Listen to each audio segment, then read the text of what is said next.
basically beat all of Deltarune Chapter 1 without sparing or fighting. However, Chapter 1 was just a warm-up. It's time for the real challenge.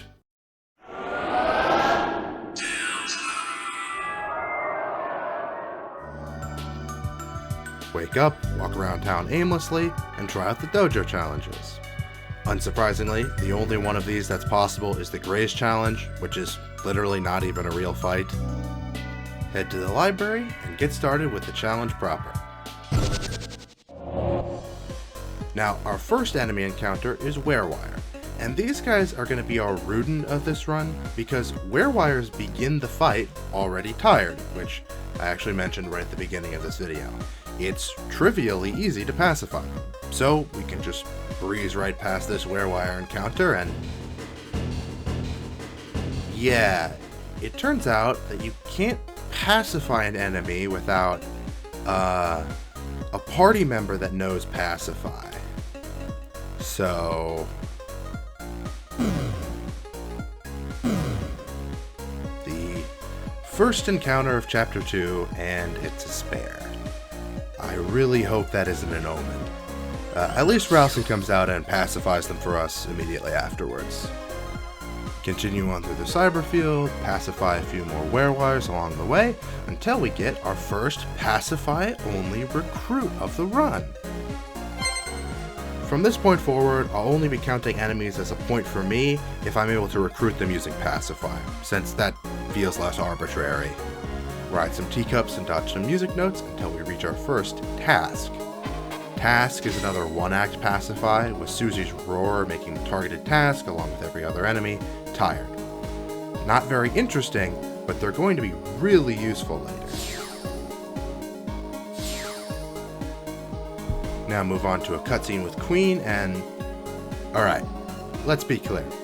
Punching somebody in the face is not fighting, unless you actually have to press the button for it. Got it? Alright. Grab something to eat and make it to our Bloxer of Chapter 2, Viro-Viro-kun. Viros actually are pacifiable, but only under very specific conditions. They also happen to be running around literally everywhere. Everywhere happens to include the hallway leading to a mandatory puzzle, so the only thing we can do is run and pray. Luckily, Chapter 2 doesn't have the buffed vision cone mechanic that Chapter 1 does, so all the wandering Viros are dodgeable with a little bit of elbow grease. Ride some more teacups and get into the SCC fight. We avoid sparing here by making people dance, which is kind of the opposite of pacifying, if you think about it. Buy some equipment from the newly opened shop, and run into Chapter 2's very own smorgasbord, which happens to include our beloved Viro-Viro-kun. You remember when I said tasks would be useful later?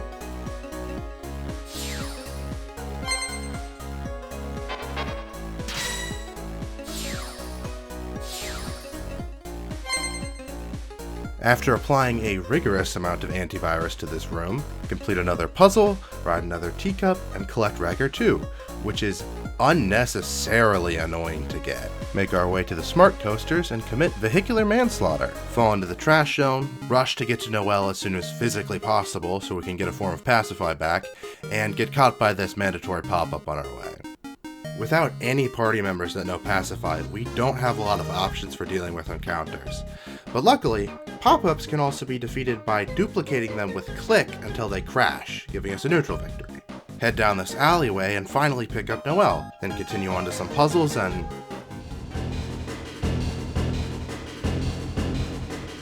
So, when I said all individual Viro encounters are dodgeable, I, forgot a pretty notable one. This Tutor Viro is a completely unskippable plot encounter, and it even blocks the path backwards, so there's nowhere to go but directly into it.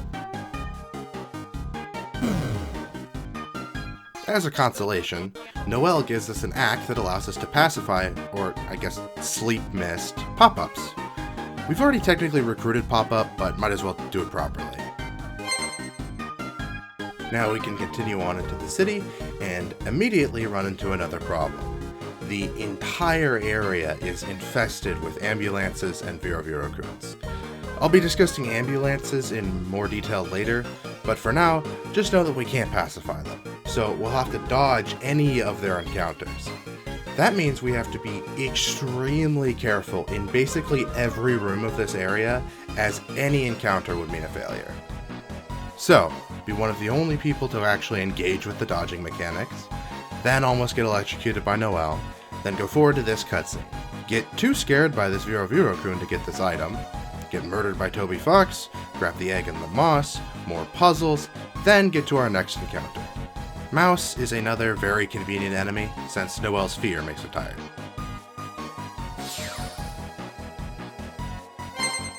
Ignore Birdly to flawlessly solve this puzzle, and fight him for the second time. Now, save Scum until you can avoid all the cars, because I want to get the car in Castletown, then make a deal with our pal Spampton. Complete this very long story section, achieve the maximum party size, and then run into our next problem. This right here is an ambulance, an enemy most known for fighting other enemies they're encountered with. There's an unskippable fight here where two of them are supposed to bully Susie for being bad at healing, and notably, there is no way to make them tired, not even using other enemies, since they only ever appear alongside Virokun, who is also unpacifiable. So, this encounter has 2 more spares, but it also raises a more pressing issue. You see, up until this point we've had 2 goals: minimize the amount of required spares, and get all recruits.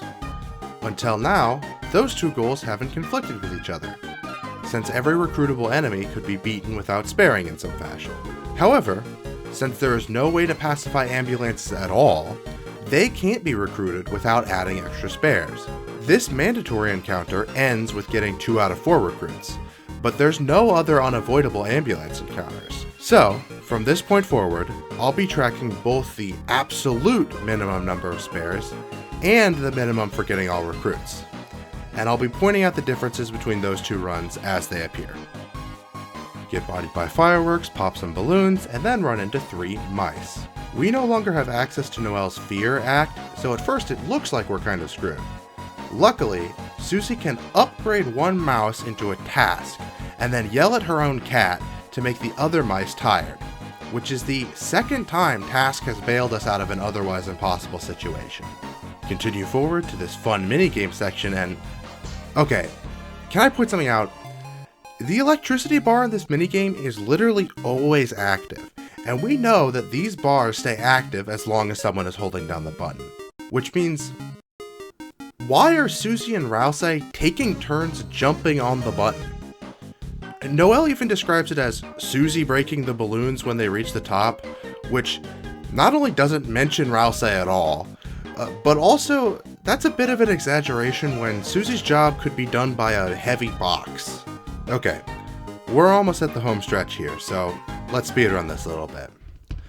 Blah blah castle, Lancer's dead, depression, buy stuff from a guy, buy stuff from a different guy, and start making our way through Queen's Mansion, where we run into our second huge obstacle.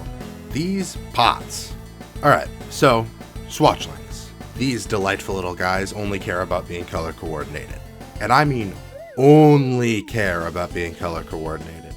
Every single swatchling act is related to their color in some way. There are no acts that make swatchlings tired, and apparently they don't even become tired at low health. Luckily, there is one way to make swatchlings tired, and it's getting rid of all the other swatchlings, which requires us to spare them. Luckily, there's a saving grace here. Somehow, some way, every swatchling encounter is dodgeable. That means that on the minimum spares version of this route, we have to dodge every single vase and wandering swatchling. Yes, that includes solving the maze, which is indeed possible. In the all recruits run, since swatchlings can be encountered in 2s or 3s, and since the last swatchling in an encounter becomes tired automatically, that means an all recruits run has to specifically get 3 2 encounters or 1 2 encounter and 1 3 encounter for 3 extra spares, and oddly, an extra all recruits exclusive Pacify. You can get a 3 encounter from failing the pot maze and a 2 encounter from backtracking to the Task Manager room. Speaking of, Task Manager. Now, you might already know, as I did, that answering all of Task Manager's questions correctly allows you to skip the fight. What I did not know was that skip the fight actually means start the fight at 100% mercy, which does not help us at all. Luckily, tasks come in clutch for a third and final time, since using the Roar Act works on Task Manager for some reason. Now, head down to Spamted Neo, who, unlike Jevil, is just a boring neutral boss. He's technically optional, but this run would be pretty lame if I didn't beat the secret bosses, so... Now, reorganize your items and continue making your way through the castle. Run into Mousewheel, who's another neutral encounter regardless of which ending you get, dodge a few more Swatchlings, and then make your way through this entirely unremarkable section. Ride the Tunnel of Love, deal with this guy, pick all the mean Rousei options because I lied earlier, I actually am a monster. Then, it's time to face the final challenge of the run, this guy. Wire is the final regular enemy encounter in the game, and it is a lame ending.